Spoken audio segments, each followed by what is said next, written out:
Hi everyone, welcome to our channel Asha Jyothi videos. నేను ఈ వీడియోలో సోరకాయ పరాటా ప్రిపేర్ చేస్తున్నాను.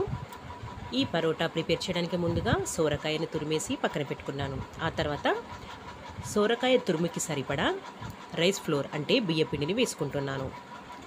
ఇందులో ఓమను కూడా వేసుకోవాలి. ఆ తర్వాత పిండికి సరిపడా నువ్వులను వేసుకోవాలి. ఆ తర్వాత కాస్త కరివేపాకుని వేస్తున్నాను. తర్వాత కారప్పొడి ఇంకా ఉప్పును కూడా వేసుకోవాలి.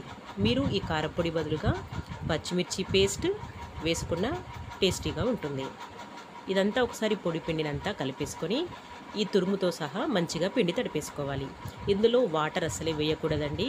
మనం తురుము ఎక్కువగా వేసుకున్నట్లయితేనే అందులో ఉన్న వాటర్ కంటెంట్తో పిండి అంతా కలిసిపోతుంది.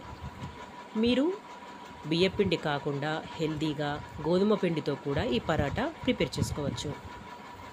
అలా అయినా చాలా బాగుంటుంది.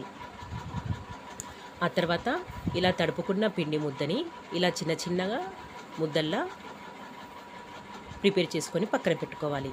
ఆ తర్వాత ఒక ప్లాస్టిక్ కవర్ని తీసుకొని దానిపైన కాస్త ఆయిల్ వేసేసుకొని ఇలా మనం తయారు చేసుకున్న ముద్దను ఇలా చపాతీలాగా ఒత్తేసుకోవాలి. ఆ తర్వాత స్టవ్ ఆన్ చేసుకొని ఐరన్ పాన్ పైన కాస్త ఆయిల్ వేసేసి ఒత్తేసుకున్న ఈ పరాటాని వేసుకొని రెండు వైపులా కాల్చుకోవాలి. ప్లాస్టిక్ కవర్ పైన ఆయిల్ వేస్తేనే మనం ఈ పరాటా ఒత్తేసుకున్నప్పుడు తీయడానికి సులువుగా వస్తుందండి. ఆయిల్ కంపల్సరీ వేసుకున్న తర్వాత మాత్రమే ఒత్తుకోవాలి. మీరు దీన్ని నాన్ స్టిక్ ప్యాన్ పైన కూడా కాల్చుకోవచ్చు.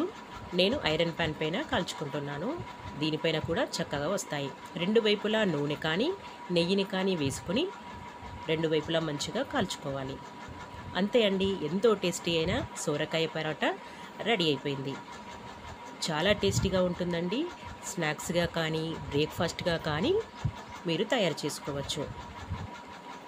పిల్లలు కూడా ఎంతో ఇష్టంగా తినే బ్రేక్ఫాస్ట్ రెసిపీ అండి. తప్పకుండా అందరూ ట్రై చేయండి. ఈ వీడియో మీకు నచ్చినట్లయితే లైక్, షేర్, సబ్స్క్రైబ్ చేయండి. మరొక వీడియోలో మళ్ళీ కలుద్దాం.